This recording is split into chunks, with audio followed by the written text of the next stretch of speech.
تسليما كثيرا أما بعد فأعوذ بالله من الشيطان الرجيم بسم الله الرحمن الرحيم والذين جاهدوا فينا لنهدينهم سبلنا وإن الله لمع المحسنين وقال عليه الصلاة والسلام من قال لا إله إلا الله مخلصا دخل الجنة قيل وما إخلاصها قال أن تحدثه عن محارم الله.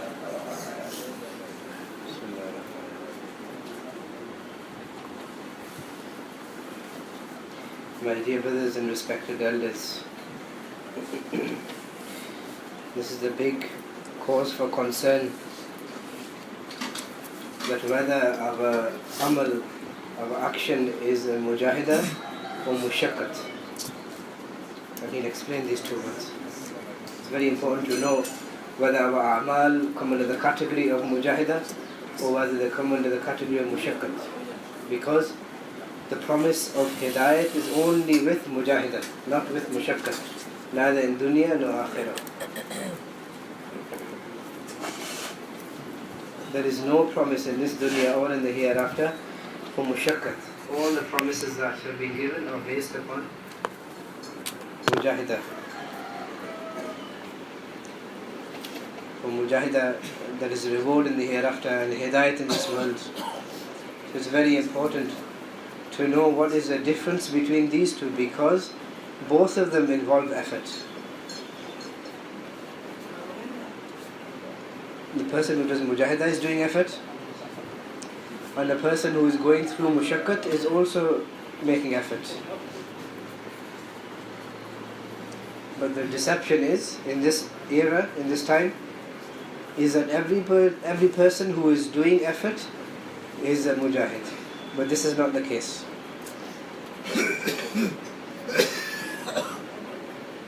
There is a difference between mushakkat and mujahida. Through mujahida, a person gets hidayat.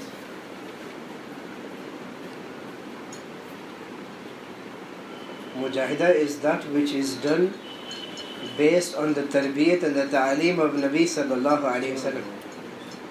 That effort which has moved away from the way of Rasulullah sallallahu alayhi wa sallam, that is not mujahida.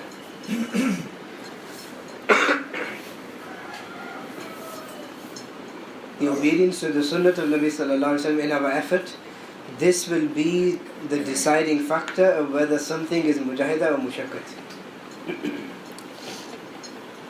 Anything that is based on the sunnah is mujahida, and that effort which is against the sunnah, then that is mushakkat.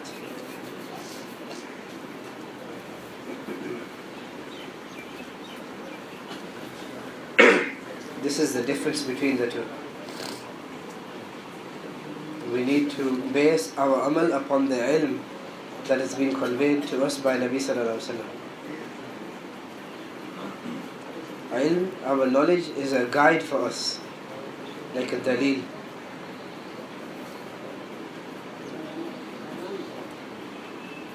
So if we bring our amal onto ilm, then this is mujahida. Otherwise, it will remain as mushakkat. And there is nothing for mushakkat in this dunya, nor in the akhirah.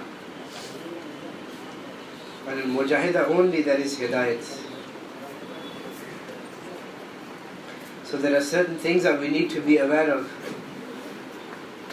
in order to make our amal into mujahida.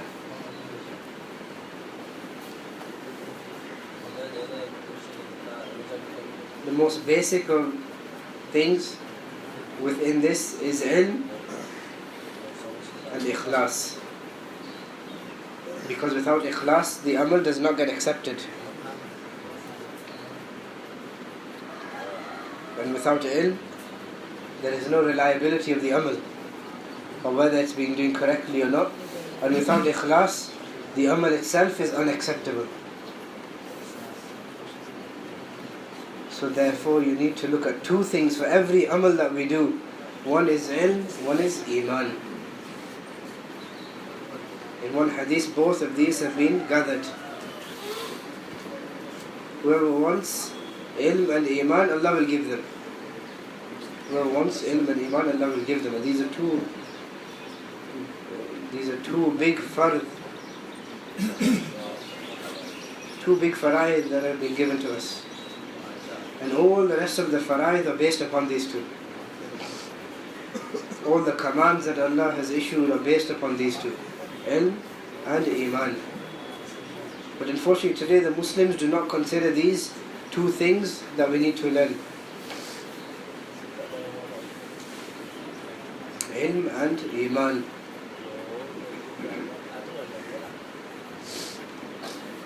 And both have been commanded. Allah has commanded to learn both of these in the Quran. That to attain both of these, Allah has commanded us to learn both of these. But the people today are heedless of this reality.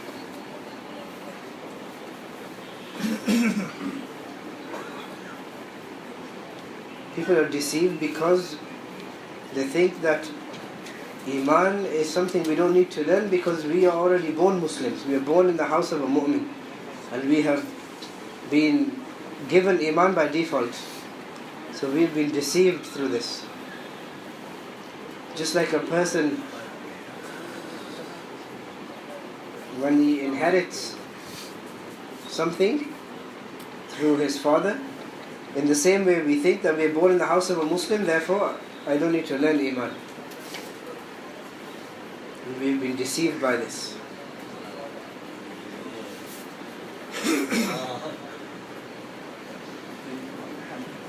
This is the reason why people today think that the da'wat of the kalima la ilaha illallah is for the non-Muslims. That this da'wat is for the disbelievers. And the reason why people have this thought is because we are ghafil of iman, we are heedless of iman, and the fact that iman is something that we need to learn. But we think that it is the non-believers who have to bring iman. And all of us, we are already Muslims, we already have iman. Whereas the reality is that Allah SWT has commanded the believers to bring iman.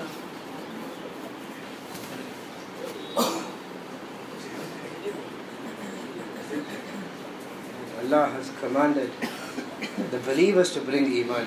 That all people of iman, bring iman.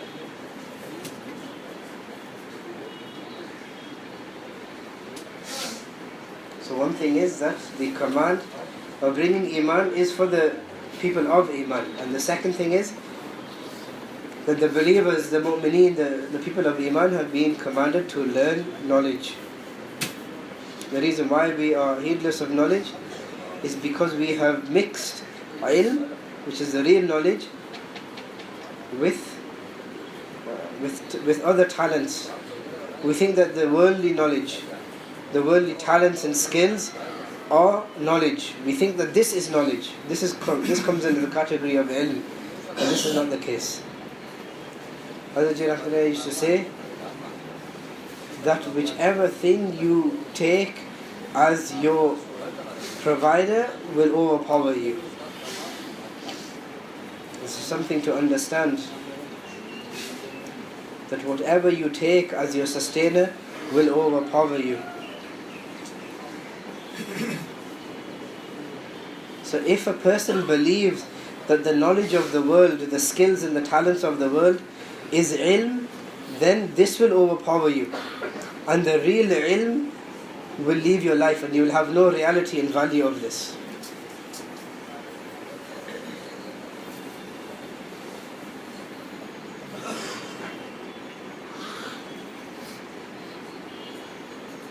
People do not have the belief that if I learn the real ilm, the real knowledge of deen, and convey this to others, then through this Allah will be pleased and He will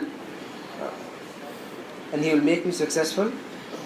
Instead, a person is believing that the skills of the world is the means through which I will gain success. And this is the way through which I will get my rizq. Whereas the razik is Allah. Allah is the one that will sustain us. And Allah's promises of easy sustenance are also based upon the knowledge.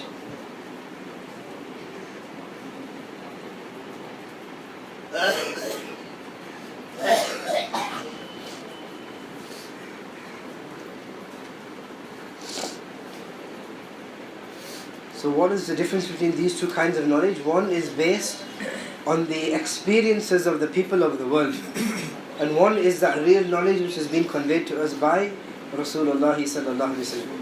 So one is fanun and one is ulum. Fanun is the fun, the skills and the experiences of the worldly people, and ulum is from the ilm of Rasulullah sallallahu alaihi wasallam. So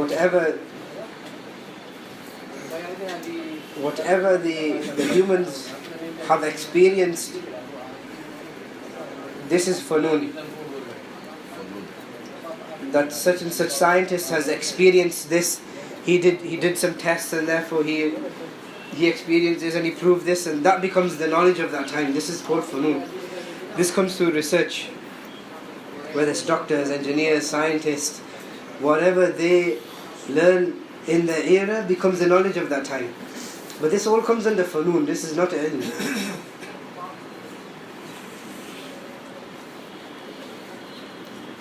And the difference between these two is the difference between the Khaliq and the Makhluk, the creator and the creation. If you learn about the Khaliq, this is ilm. If you learn about the creation, this is fun. And people today have finished the difference between both of these and mixed them up.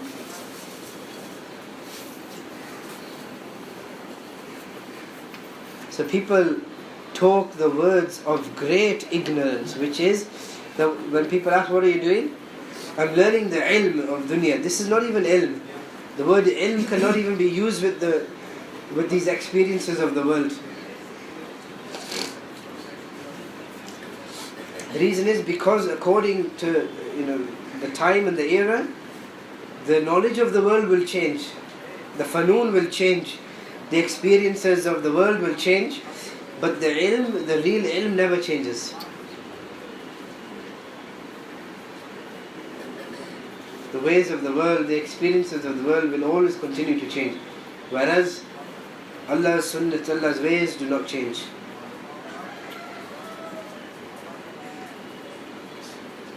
The experiences, they finish.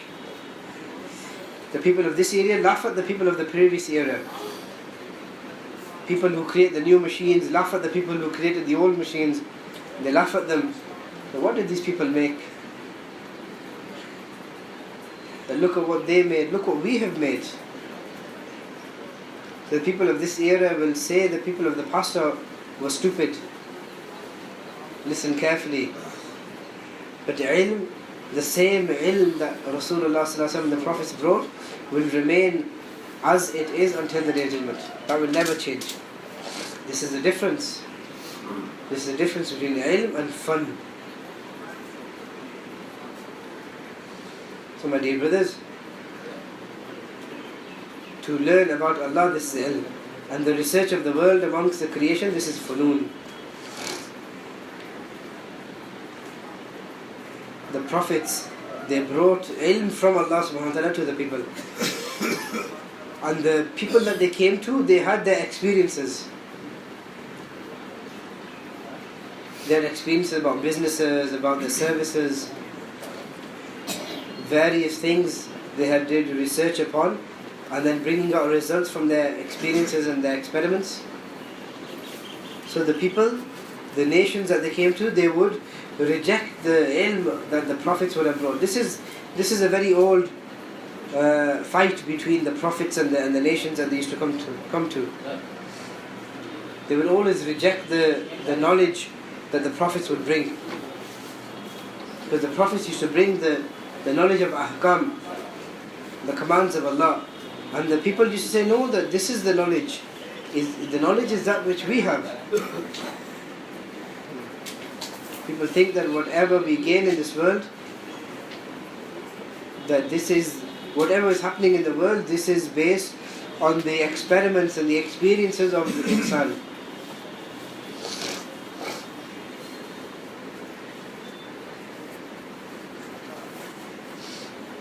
What did Qarun say? that whatever wealth and whatever I have today is all because of my own efforts and my experiences. Allah has not given me anything. All of the earnings is my own earnings. Whatever I have today is my own experiences, my own knowledge, my own understanding, my own efforts, my own gains. But Musa as-salam, unlike every other prophet, is saying that ilm is that which Allah wants. And the people, they used to laugh at the prophets when they would say this. So my dear brothers, to feel proud over the experiences and the so-called knowledge of the world, this is the mizaj, the temperament of kufr. To feel proud over the knowledge, the so-called knowledge of the world, this is the mizaj of kufr. This is the temperament of kufr. Today the Muslims feel proud over the so-called knowledge of the world, but they have no pride over the knowledge of the real ilm, the real knowledge of deen. That when a person is a professor, people will introduce him, he is a professor, and he will feel honored. He will feel honored regarding this. But a person who has knowledge of Quran, they have no value in the eyes of the people. Whereas Allah has said that the best amongst you is he who learns the Quran and teaches it. But people do not feel proud over this.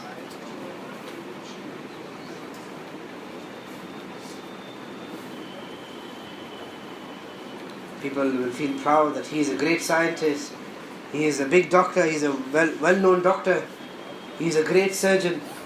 But over the fact that somebody has knowledge of the Quran and teaches it, people do not have any sort of pride and honor over this. So when people come into this state, this is the mizaj and the temperament of kufr.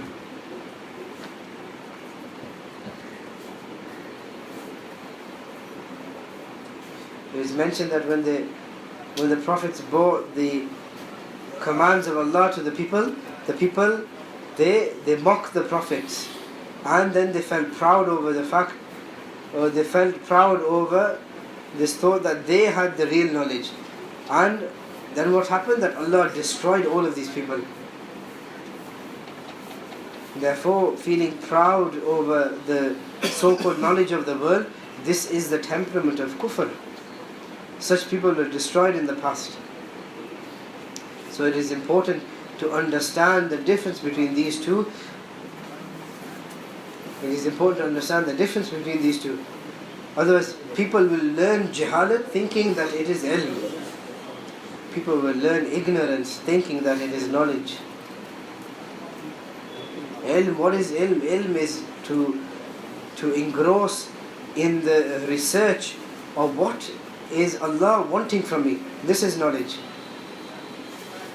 That researching and looking into the requirements of Allah subhanahu wa ta'ala for us, this is knowledge.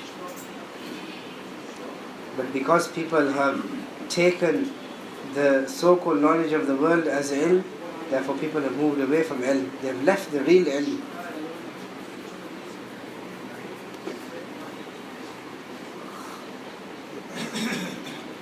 Now when Allah subhanahu wa ta'ala says that, O people of Iman, bring Iman, there are two things we need to understand this. One is that Iman is based upon the ghaib. Iman on the hidden things. This is what is real Iman.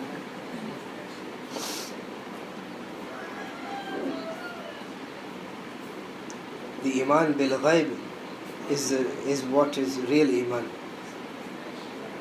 And in challenge of this is the apparent nizam and the system of the world.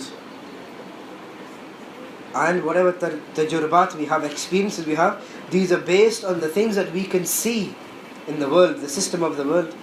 The experiences are all based on the things that which we can see, not on the ghaib.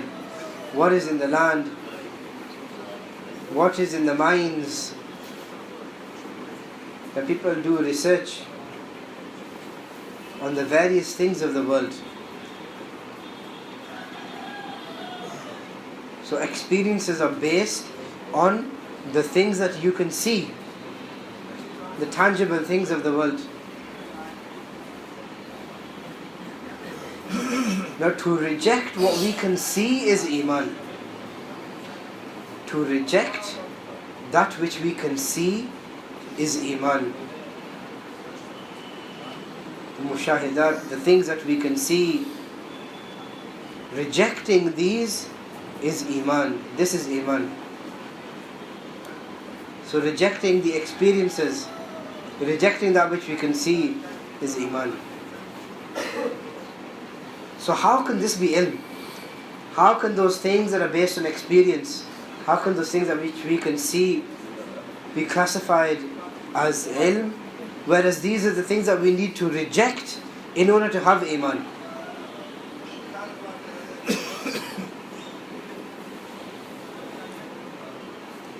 The knowledge that which the Prophets brought,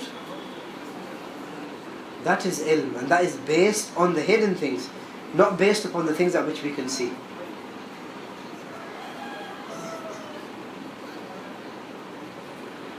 So we have to accept the news of the Prophets, and based upon their news, reject that which we can see and those things that we experience. This is Iman bil Ghaib. This is the news brought to us from the by the Prophets. This is what we have to accept. And in accepting this, we are rejecting that which we can see and rejecting that which we are experiencing.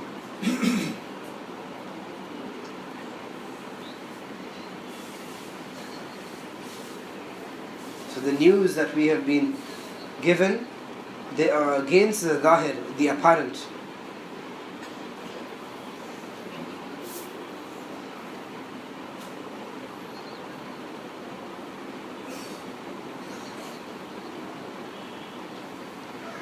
If the news of the Nabi is against that which is apparent and which we can see, then accepting that message of the Prophet is Iman. This is called bringing Iman. Because the news of the Prophet is always against the zahir, that which is apparent. So one is the experiences of insan.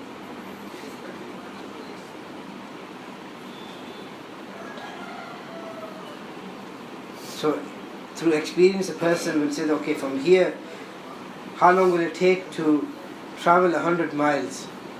So the intellect, the akal will measure that. How long will it take to travel 1,000 miles? How long will it take to travel 100 miles? This is akal, intellect. Now the news of the Nabi will be against this akal, will be against this intellect. The news of the Nabi will be against this understanding and intellect. And then we will be tested that who will believe the Nabi, the news conveyed to us by the Nabi, and who will go along and only accept their own akal, their own understanding and experience. The news of the Nabi is against that which you can see and against that which you think.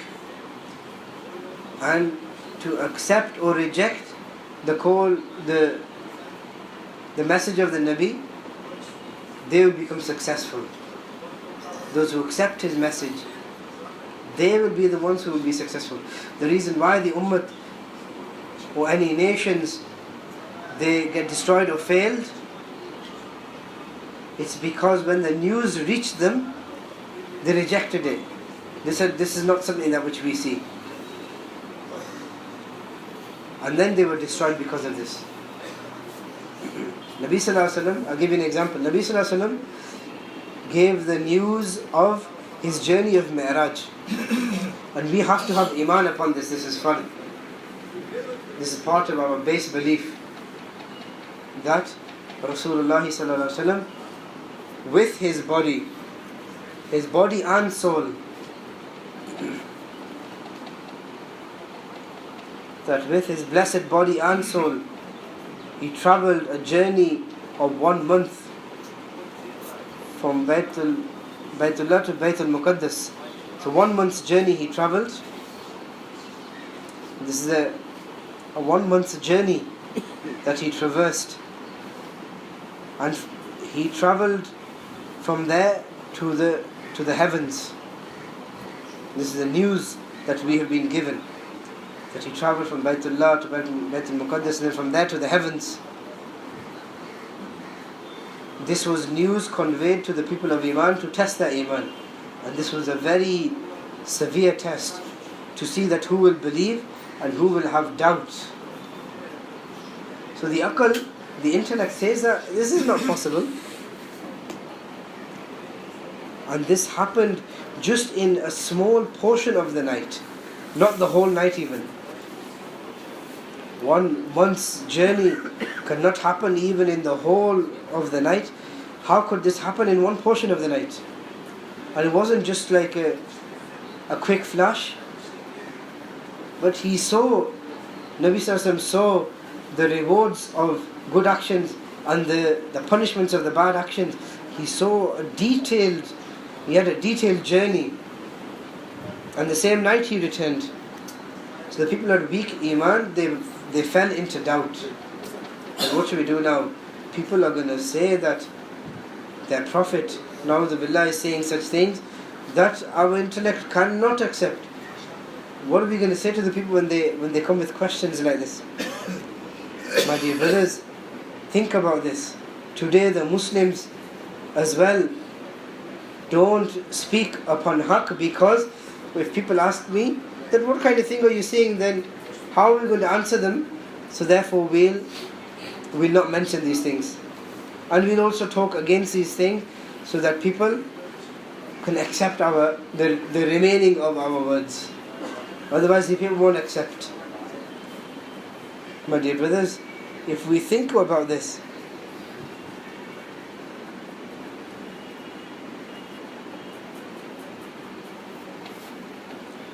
that if the prophets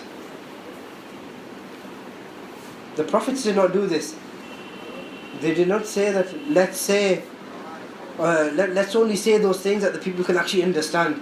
Let's not say those things that it's beyond their understanding, just so that they can accept our message. Imagine if the Prophet said this. But then what did Allah subhanahu wa ta'ala say? Is that those who want to believe, they'll believe. Those who don't, leave them in their state. To the new translation.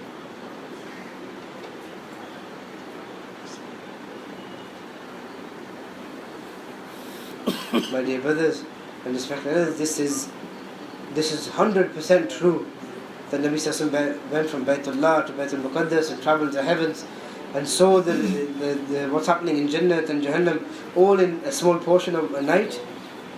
This is true and this is haqq. Those people who had weak Iman, they took this news in their intellect and they rejected it. And they lost their Iman.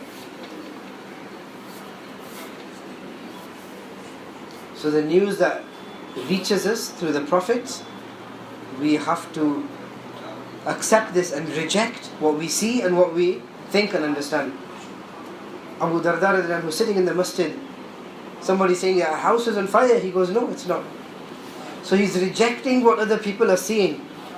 That which is seen with the eyes, he's rejecting. And the second came, the third came, he's rejecting it each time. He's saying, "No, this is not true, because the news that has reached me is against this." And he's saying that the news that has reached me is this, that whoever recites this dua, Allah will not let any difficulty come upon him. This is the news and I have yaqeen on this. They say, "No, we have seen the fire, we are seeing the fire with our own eyes." He goes, "No, I don't believe that which you are seeing. I am believing the news that which I have received."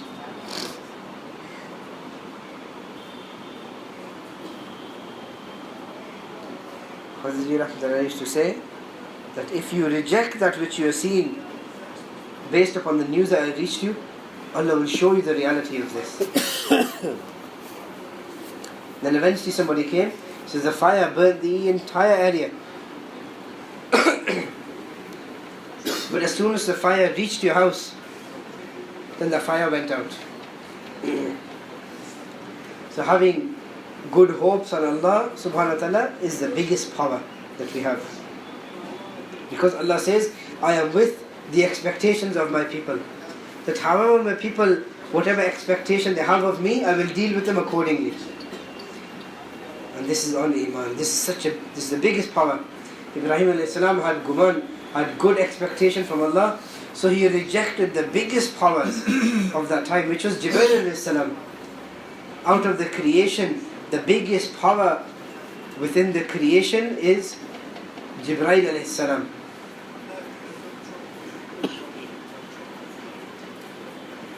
But Allah has given great power to Jibreel alayhi salam.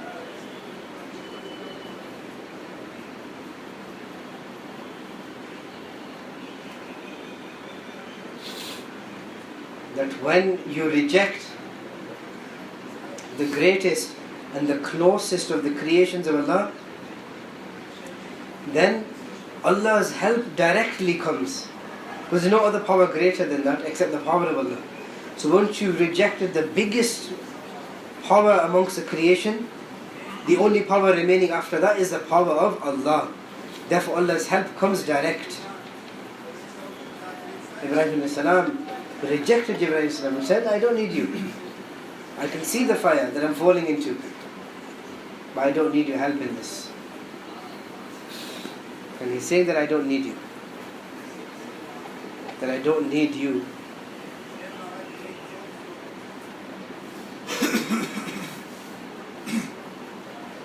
Therefore Allah, through His amr, through His command, He cooled the fire.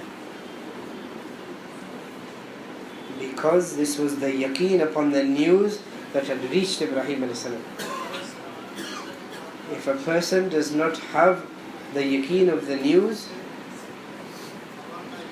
then he will take the creation as his means.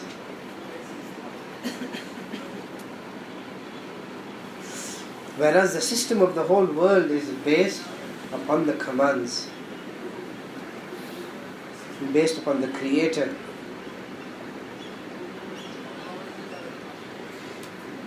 So the commands of Allah subhanahu wa ta'ala are not based upon the system of the world, but the system of the world is completely based upon the commands of Allah. Whatever happens in this world happens only with the will of Allah and the commands of Allah. One Sahabi was in prison and he fell into the situation where he needed ghusl. And the jailer, the keeper of the prison, said, I'm not going to give you any water. He gives the water that you normally give me for drinking, give me that. And give me 2 days worth in one go. And I'll take a bath from this. And he said, no, you only get your drinking amount in its for that day only. And not both for 2 days in one go. So now he's thinking that how I need to pray. I'll do sabr upon the thirst, but I need to pray. So when you give priority to the ahkam of Allah subhanahu wa ta'ala, the commands of Allah, then what happens? He says, don't leave the commands of Allah because of your own needs. If you break the commands of Allah,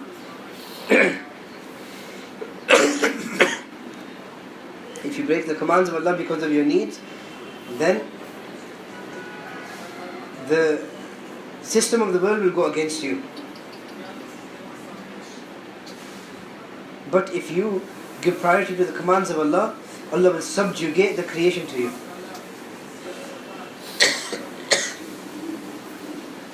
So he is ready to bear the thirst for 2 days to fulfill one of the commands of Allah subhanahu wa ta'ala. So he said that for 2 days I'll not drink water. I'll stay thirsty for 2 days, but I need to pray, so give me that amount of water to me. So I'll do sabr upon 2 days of thirst. 2 days I'll do sabr. There's no issue for me. He would say this cannot happen. Whereas those people who are habituated to worship, those people who get used to worship, they can bear the difficulties in worship. But those people whose bodies are not used to worship, then they cannot bear the difficulties that come from their needs. Why? Because people have made their bodies used to fulfilling their desires. They're used to fulfilling their desires.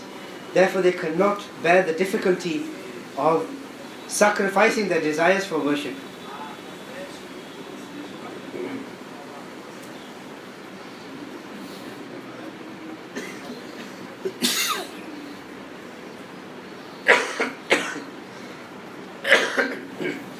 When people fall into this state, they have actually spoiled themselves, because Allah created this body for worship, not for the fulfillments of desires. So when a person makes his body used to fulfilling his desires, then ibadat becomes difficult, because you have spoiled the body.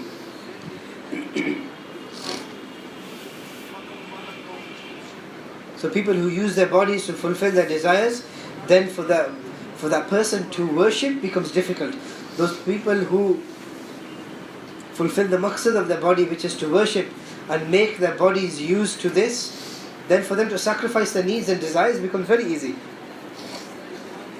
So when he became firm on this, Allah subjugated the dunya to him. Allah sent a cloud into the prison and caused it to rain upon him, which he then cleaned himself. For the Sahaba, likewise, how many times the ground burst and water coming forth for them, how many times, how many occasions, raining upon them, water coming out of the ground, because they kept the commands of Allah subhanahu wa ta'ala at the highest priority. And for this you have to go against what you see and accept the news that has reached you. This is Iman bil Ghaib. This is what I was saying at the beginning. Iman bil Ghaib is the actual thing that we need to attain. Once you see something, this is not Iman. Iman bil Ghaib is the real Iman. Not once you have seen something. Look at the examples of this and talk about these things.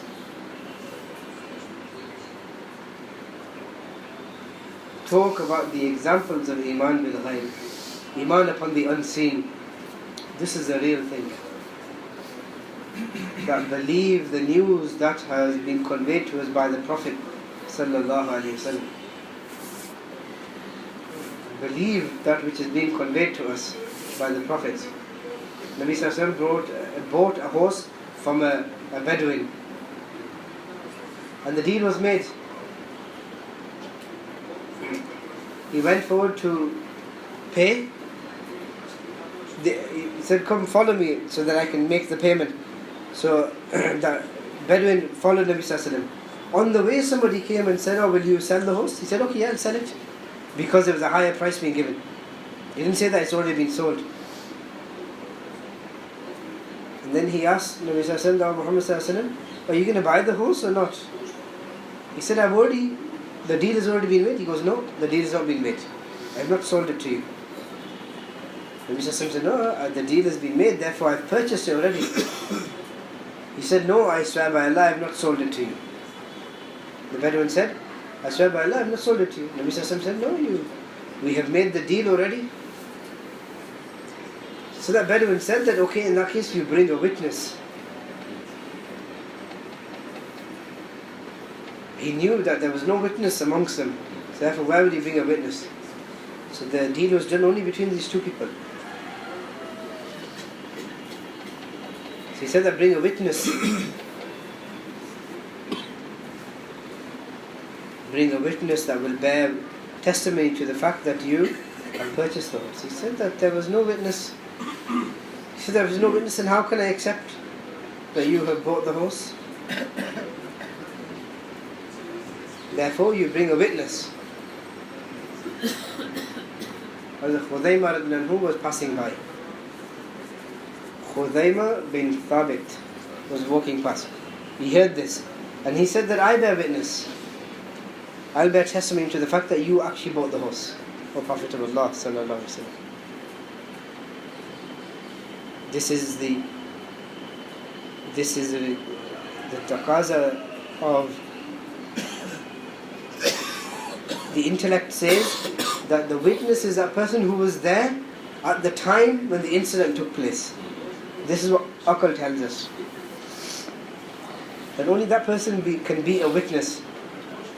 The one who was present at the time of the incident. So Khudaymah ibn Thabit said that I bear witness to the fact that you bought the horse. Nabi sallallahu alaihi wasallam said to Khudaymah that how could you bear testimony to the fact that I bought the horse when you were not there at the time? This question, my dear brothers, was not to investigate. This question was to test. This question was to test, not to reject or to investigate. So listen, this is a test, I'm testing you. This wasn't Nabi Sallallahu Alaihi Wasallam saying that or implying that your testimony will not be accepted. But this question was a test that, oh Khudaymah, what was the test? That, oh Khudaymah, if I was to say that why did you bear testimony to this, I want to see whether you revert from what you have just said or whether you will remain steadfast in what you have just said. Nabi Sallallahu Alaihi Wasallam is testing him like this, that my question is a test for you, that the person should have no doubt in what he is saying.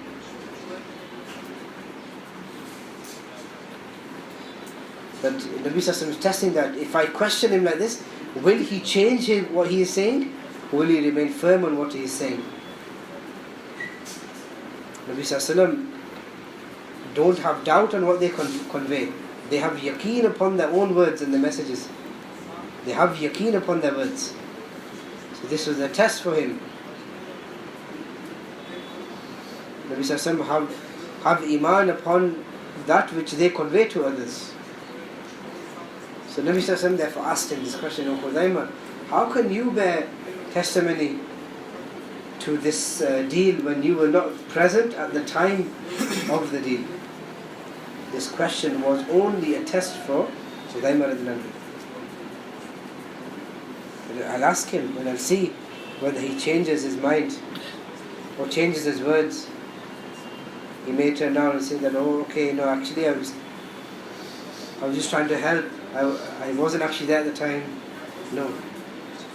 What did he say? That, O Prophet of Allah, why should I not bear testimony to this? You have conveyed to us the news about Allah and of Jannat and of Jahannam and all of the hidden things. So, when you have conveyed to us such great things that are hidden from us, and these are all true, why would you lie about a simple horse and the transaction that was made for this? That whether I have seen it or not, whether I heard it or not, it makes no difference, because I am bearing testimony upon the words that you have said. This is our iman. This is what we believe. This is iman bil ghaib. This is belief on the unseen. Iman bil ghaib. That bring iman upon the words of the Nabi, the news that has been conveyed to us through our Nabi. This is the whole iman. This is what we have to have yaqeen upon. And this will be against it will be against what you can see and what you have experienced. And it will be against your intellect. That which you see and then believe, this is not iman. Iman, a belief on the unseen, is the reality of Iman, is the real Iman. This is why you have to give da'wat of the ahkam, of the commands of Allah, against that which you can see. Because there will always be these two things in challenging each other. So you have to call towards the commands of Allah against the asbab, against the created means of the world. Because Allah's qudrat, Allah's power is with His promises, and the promises are connected to the commands of Allah. Allah's qudrat, Allah's power is with the promises of Allah, and the promises of Allah are with the commands of Allah. There are no promises of Allah based upon the asbab, the material means of the world.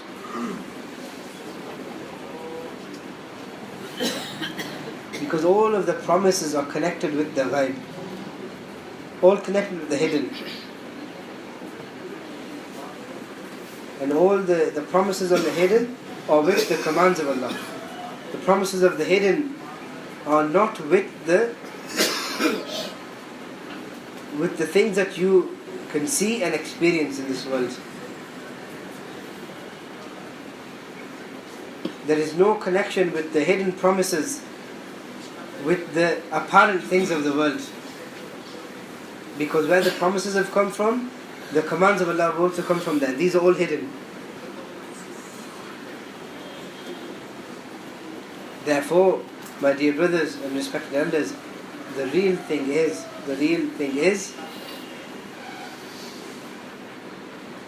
that Iman on the unseen is the thing that which we need to learn. Iman bil ghaib, belief on the unseen, is the thing that we need to learn. We need to bring into our lives the ikhlas of La ilaha illallah.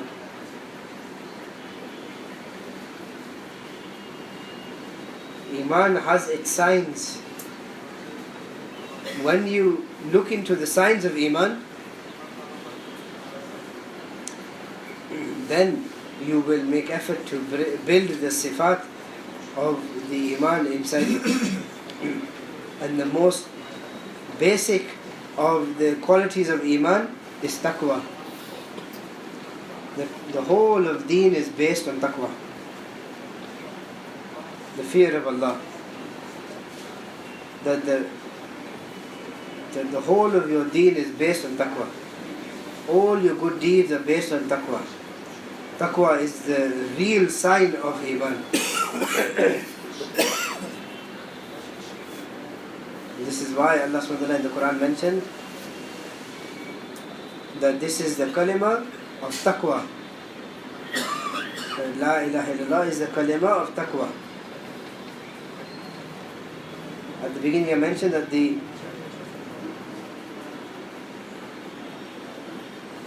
people, as I mentioned at the beginning, that people think that the da'wat of La ilaha illallah is for the disbelievers. So know that the believers have a greater right over this. That this kalima is for the people of taqwa. And this kalima is a kalima of taqwa. This kalima is a kalima of taqwa. The question is that what is taqwa? What do you say is taqwa? Is taqwa? Taqwa is fearing Allah in seclusion. Fearing Allah in seclusion is taqwa. Seclusion is when you're alone.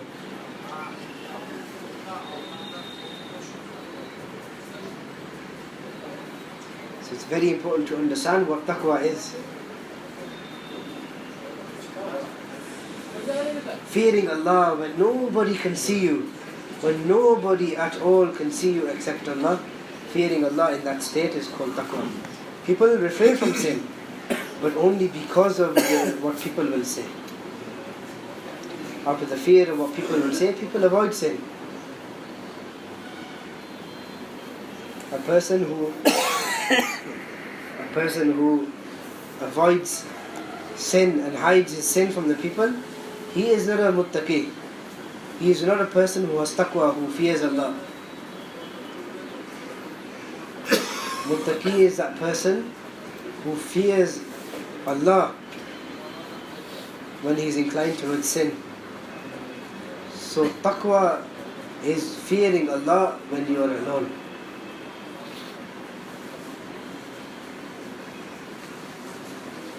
Fearing Allah in that situation when nobody else can see you.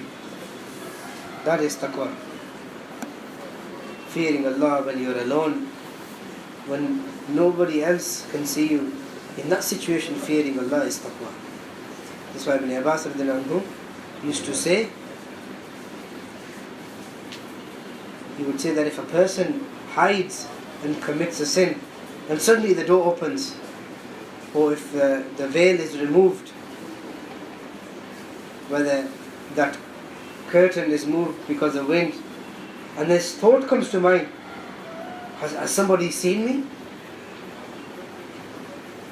That thought is a bigger sin than the sin that he was committing. If suddenly the wind blows and the door opens, or the curtain moves, and this thought comes that, how did anybody see me? That thought is a greater sin than the sin that he was actually committing. Because Allah deserves to be feared. Allah deserves to be feared. And nobody has a right of that fear except Allah. Nobody has the right of that fear except Allah. And we should only fear Allah. Allah is the only one that is to be feared. We have to fear Allah, and we have to scare other people with regards to Allah. Allah Himself puts His fear into the hearts of the people. Allah warns people, scares people through His warnings. This is why I'm saying that the mu'min is the true inheritor of this kalima. The taqwa is the honor of a mu'min. So therefore the believers have a greater right of this kalima than the disbelievers. And whenever the taqwa is mentioned in the Quran, it is mentioned with sabr. Allah has mentioned taqwa with sabr in the Quran. For example, Allah is saying in some ayats, Allah is saying taqwa first, then sabr. Sometimes Allah is saying sabr, then taqwa. But both things are coming together all the time in the Quran. You'll find these two things together all the time. Sabr and taqwa. Patience and fear. Today people are doing sabr without taqwa. People are doing sabr without taqwa. People today are doing sabr without taqwa. They are doing sabr without taqwa. Hazrat Ji used to say, doing sabr without taqwa is like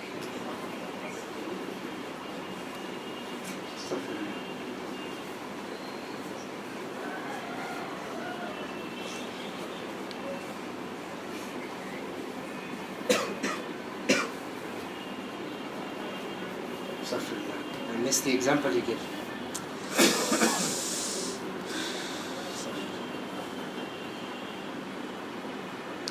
The example he gave is like the policeman beating up a thief.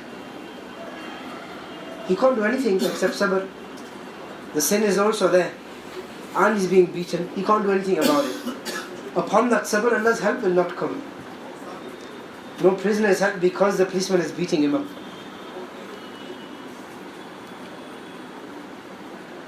Because these both things have to come together. If all the prisoners of the world being beaten up by the police, still Allah's help will not come by because sabr and taqwa were not together. A person will be punished in Jahannam. He can't do anything except sabr. But there's no help of Allah in this. Because he did not refrain from the sins. This is why sabr and taqwa come together.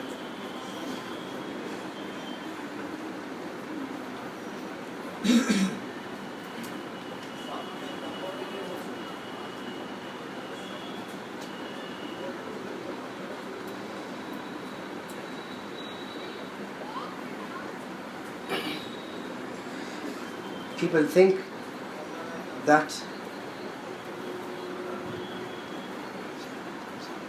we'll do sabr because we'll wait until our leader changes and then he will change our condition. This is not sabr, my dear brothers and respected.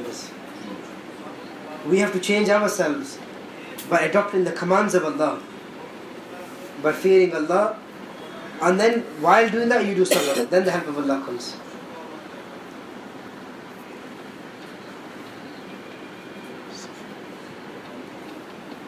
If a person breaks the commands of Allah because of the conditions in which he's in, and doesn't fear Allah in breaking the command, then doesn't matter what difficulties he goes through, the sabr he goes through, there is no help from Allah in this.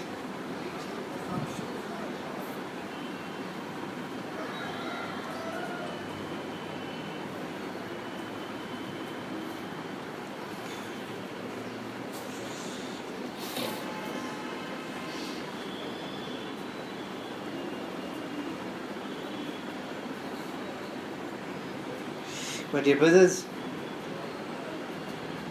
what happens as conditions, in terms of conditions in this world, are based on the actions of the people. They're not based upon the actions of the disbelievers. It's what the believers will do. This will create the results and the halat and the conditions in this world. And these halat will come from Allah. What the disbelievers do, Allah is not bothered about these. It's what the believers will do. Allah will base His decisions upon the actions of the believers. So when people say that the halat, the conditions will change, when the hukumat, when the leadership will change, this is false, this is wrong. Because whatever conditions we face in this world are based upon the commands of Allah, whether we are making them or breaking them. The results are based purely on this, not on the leaders of the world. Those people who break the commands of Allah in Jahannam, they will be told that whether you do sabr or not is the same result for you now. That your punishment is because of your own sins, whether you do sabr or not. Whether you do sabr or not makes no difference now. This punishment is because of your own actions. Therefore, my dear brothers, sabr is with taqwa. Whoever does sabr with taqwa, then Allah says that will remove every difficulty from you. There are 5 promises based on taqwa. There are 5 promises Allah has made on taqwa. In the Quran, Allah has mentioned 5 promises on taqwa. First one is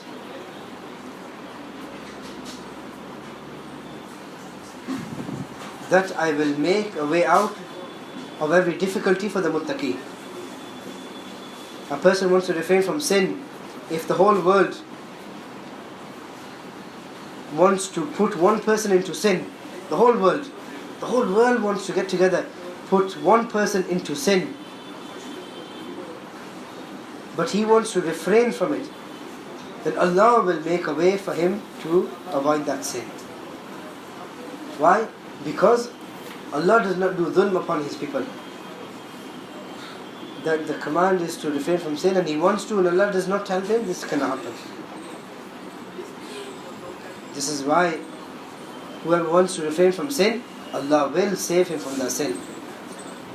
Even if the 7 heavens and the 7 earths get together, and in between this, the whole of the 7 heavens and the 7 earths, and all that which it contains, wants to put this person into sin, Allah will make a way out for him through all the 7 heavens and the 7 earths.